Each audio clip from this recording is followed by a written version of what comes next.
The film begins with a man named Mahir arguing with his wife. They fight because he wants to move to a remote village to fulfill his obligations as a teacher who must provide proper education to the village's children. However, his wife refused to accompany Mahir because the village is located in a remote mountainous area that is inaccessible by public transportation. Instead of having to live there, she told him to resign from his job and look for another one in the city so they could stay in the city. Mahir, on the other hand, is a teacher who is devoted to his profession. Even if he had to live in a remote village, he would carry out his responsibilities. After convincing his wife that his job as a teacher is critical to the children's future in the village, she finally allows him to carry out his responsibilities. Mahir boarded the train after saying goodbye to his beloved wife, children, and entire family, then continued the journey by bus through a barren mountain area.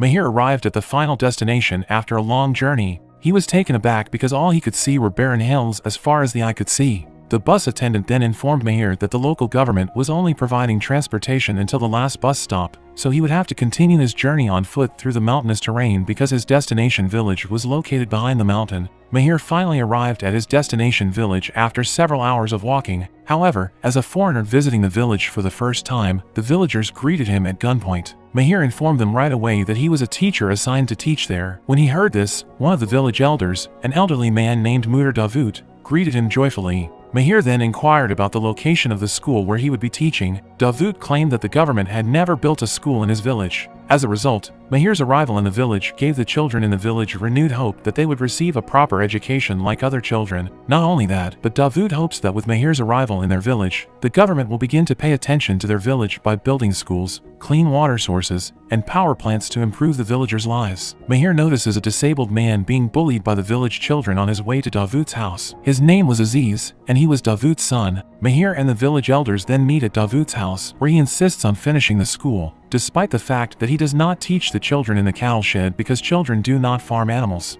Mahir plans to travel to the city to meet with the head of the education office about building a school. Davut, on the other hand, was pessimistic because it took the government 30 years to send a teacher to their village, especially if you need to construct a school. The next day, a boy gave Mahir a small gift, indicating that his presence was greatly appreciated by the village children who had long desired to attend school. Davut then walked to the center of the field. He called Aziz, who was planning to marry this year. His two sons rushed over to him. Aziz approached his father when Davut asked who was older than them. Despite his limp due to his condition, he appears excited because he plans to marry soon.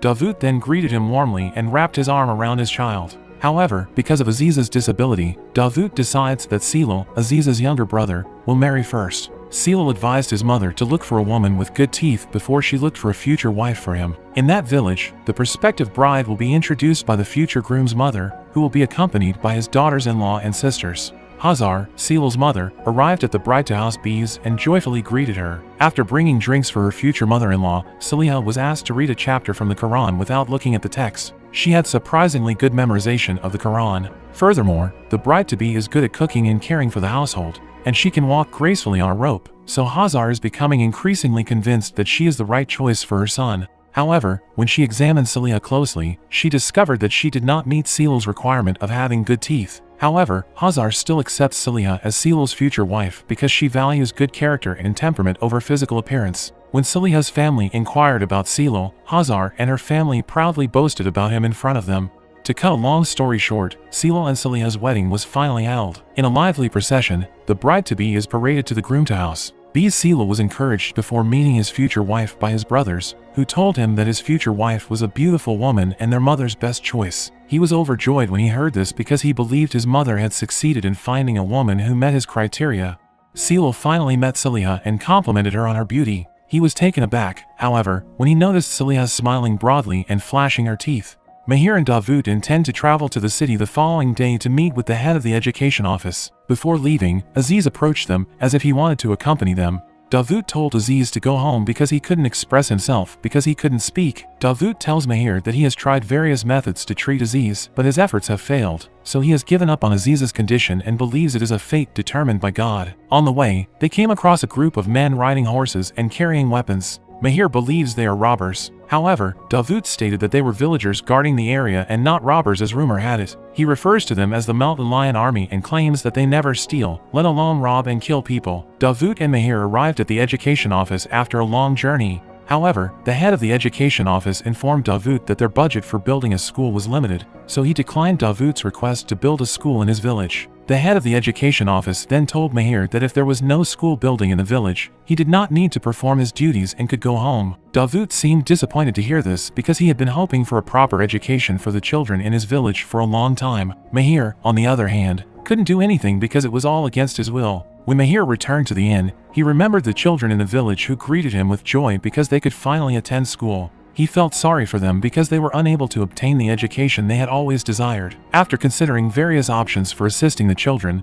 Mahir came up with the idea of constructing a school in the village so that he could teach them. He then meets with Davut and his partner, putting into action a plan in which Mahir pretends to be a hostage and requests that his wife not report to the police and send a ransom. Mahir and Davut return to the village after receiving the funds and constructing the village's first school building. The villagers flocked to assist Mahir and Davut in constructing the school. In fact, a pack of mountain lions aided them in completing their task quickly. While the adults were busy at work, the children in the village bullied Aziz because of his physical condition. Mahir appeared to be watching Aziz from a distance, contemplating ways to assist him. To cut a long story short, the school was built faster than expected. The entire village gathered in the field to dedicate the village's first school building. Davut and the village elders appeared pleased because, for the first time in decades, they could finally construct a school building for their children and grandchildren. They hope to get a good education and eventually become successful people who can help their village. Mahir appears pleased because they now have a school building with adequate facilities for teaching and learning. Mahir was teaching a class one day when he accidentally caught Aziz, who was secretly observing the children studying in class. When he discovered that Mahir had apprehended him, Aziz fled. When Mahir saw Aziz being bullied by children, he rushed to his aid and advised the children not to be rude to him. Mahir instructs his students to respect Aziz because he is older than them. Mahir followed Aziz around the school several times after the incident. When Mahir called and tried to ask him a question, Aziz ran away. When Hazar discovered that Aziz had gone missing, she became terrified. She was concerned and instructed Silal and his brothers to search their village for Aziz's whereabouts. Silal soon informed his father that Aziz was in fact at school. Davut and the others rushed to the school, where Mahir is teaching Aziz how to write on paper. Davut was moved by Mahir's willingness to teach his disabled son. Mahir appreciates Aziz's efforts to learn to write, no matter how minor. Mahir then took Aziz home, where he was welcomed by his entire family, giving him more confidence and enthusiasm for learning. Mahir was relieved to learn that Aziz's family was completely behind him. After that, he frequently asked Aziz to stay at school so he could teach him more thoroughly. Mahir is a happy teacher because all of his students are enthusiastic about learning. Even when their village is blanketed in snow, they are eager to return to school to learn. One of them is a young man named Gopher, the son of Davut's eldest son, Semelo. Semelo was forced to kill someone who publicly molested his father 10 years ago. As a result, he was forced to abandon his wife and child, flee, and hide in the mountains. Semelo paid a visit to his family in the village one day, and Davut took him to school to see Gopher in class. Davut introduced Mahir to him, who thanked Mahir for fulfilling the dreams of the village children who wished to attend school. They thanked Mahir for taking the time to teach Aziz more thoroughly and for being patient with all of his flaws, which can make things difficult for others.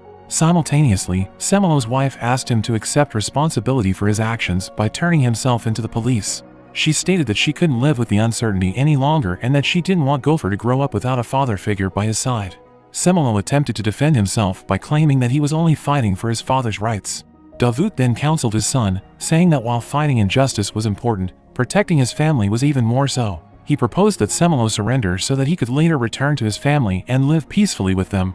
Davut and his family escorted Semelo, who was about to turn himself into the police. At the end of the winter, he discovers that his son was forced to commit a crime in order to defend himself. Davut, on the other hand, wants Semelo to accept responsibility for his actions and reflect on his mistakes so that he can live a better life in the future. He and his family will wait for Semelo until he returns to the center of their family. Following that, Camilo's younger brother, Fizi, plans to marry soon. He, like Silal, has specific criteria for choosing a future wife, such as having unusual eyes, such as blue or something else. Hazar and her companions then went to one of the future bride's home. The girl is charming and talented in the kitchen. However, because she lacked religious knowledge, Hazar rejected her right away. When Hazar went to another bride's house, Fizi was taken aback by the girl's squinting. She did, however, praise her religious knowledge and cooking skills. Despite the fact that she did not meet Fizi's requirements, Hazar accepted her as Fizi's future wife. When the bride's family inquired about the prospective groom's height, Hazar and her companions proudly stated Fizi's height.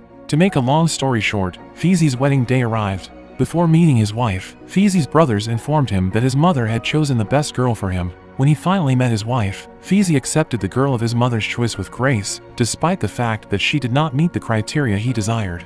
A few days later, Davut and some of his village's men decide to travel to the city because Semelo will stand trial for the murder he committed. They intend to stand by him and accept any verdict handed down by the judge with grace. Semelo was sentenced to 24 years in prison overnight. However, because the murder he committed was proven to be an accident, the judge reduced his sentence to 4 years in prison. That's preferable to hiding forever in the mountains. Someone with a grudge against an elderly man named Isa is about to shoot him outside the courthouse. Davut, who was aware of this, immediately dropped the man's gun, and the police were able to apprehend him. Isa then rushed over to Davut to thank him for saving his life. Isa intended to give him a gift, but he politely declined and asked Isa to simply go home. Isa, on the other hand, insisted on giving Davut a gift because he owed him his life. He then inquires as to whether Davut has an unmarried son, as he intends to marry off his daughter. Davut then informed Isa that his son was disabled from birth and that he did not expect him to marry off his daughter to Aziz. Isa, on the other hand, didn't mind and asked him to help her prepare for their child's wedding. Davut told Aziz that he was getting married soon and that his mother would pick up the girl at his house when he arrived home. Aziz seemed overjoyed when he learned he was getting married soon. Davut was overjoyed. He had no idea his disabled son would be able to marry like his other siblings. He believed it was all God's will because if God had willed it, no human being could oppose him. Meanwhile, Hazar and her companions went to Isa's house to meet the prospective bride, where both families had agreed to marry Aziz and Isa's daughter. When they finally met Isa's daughter, Misjan, they were taken aback by her beauty. Misjan is not only beautiful, but she can also memorize the Quran, cook, and take care of the household. Unlike when she was about to marry Silal and Frazi, Hazar was unable to brag about Aziz in front of the Misjans. Hazar, on the other hand, burst into tears as she explained that her son was born with a disability and that she was grateful that Misjan was willing to marry Aziz despite his condition.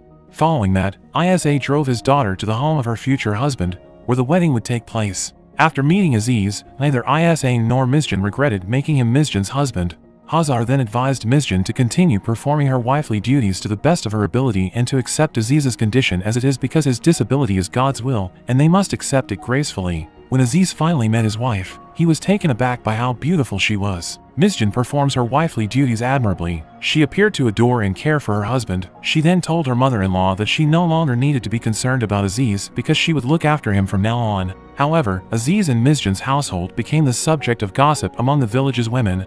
They did not hesitate to look down on Aziz in front of Misjan, even saying they would rather die than marry a disabled man like him. Misjan eventually left, unable to bear her neighbor's mockery. Aziz, on the other hand, is despised by the village men because he is a disabled man with a lovely and kind wife. They believe he does not deserve all of his good fortune. Aziz and Misjan attempted to face it together, each in their own way supporting the other. However, when women bullied Misjan for having a disabled husband, Aziz's temper flared, especially when he saw Misjan cry and say she couldn't stand the way the neighbors treated him and their marriage. Aziz cannot defend his wife because of his disability, so he blames himself for all of Misjan's suffering after marrying him. Aziz then rides to the abyss, where he intends to commit suicide. Mahir, on the other hand, pursued him and tried to persuade him to abandon his plans. Mahir then asked Aziz to put everything in writing so that he and his family could understand the burden and suffering he had endured thus far. For the first time, Aziz was able to tell everyone what had happened to him, albeit in writing. Aziz and Misjan decided to leave the village one night. They purposefully avoided saying goodbye to Aziz's family because Davut would forbid him from leaving. Before leaving, Aziz went to see his parents one last time in their room. Silal discovered a letter in Aziz's room the next day, stating that Aziz and Misjan had left the village. Aziz stated in the letter that he was fully aware of his deformed body condition and had grown accustomed to being insulted and abused his entire life. He couldn't, however, let people mock Misjan for having a disabled husband. As a result, Aziz decided to leave, not for himself, but to protect his wife. Thanks to Mahir's guidance, the children in the village completed their basic education very well sometime later. He has finished his mission of educating them and intends to return home. He encouraged his students to pursue higher education in order to achieve their goals and welcome a bright future. Mahir then gave Aziz's writings and drawings to Davut, who was moved and thanked him for giving Aziz and the children in the village hope for an education. Mahir, a dedicated teacher dedicated to educating the nation's children and future generations, will be remembered fondly by the villagers for his kindness and dedication over the years. Mahir promised to return and hoped that the situation in the village had improved by the time he arrived. The village has grown rapidly in 7 years. The government has constructed a highway to the village so that vehicles can pass through.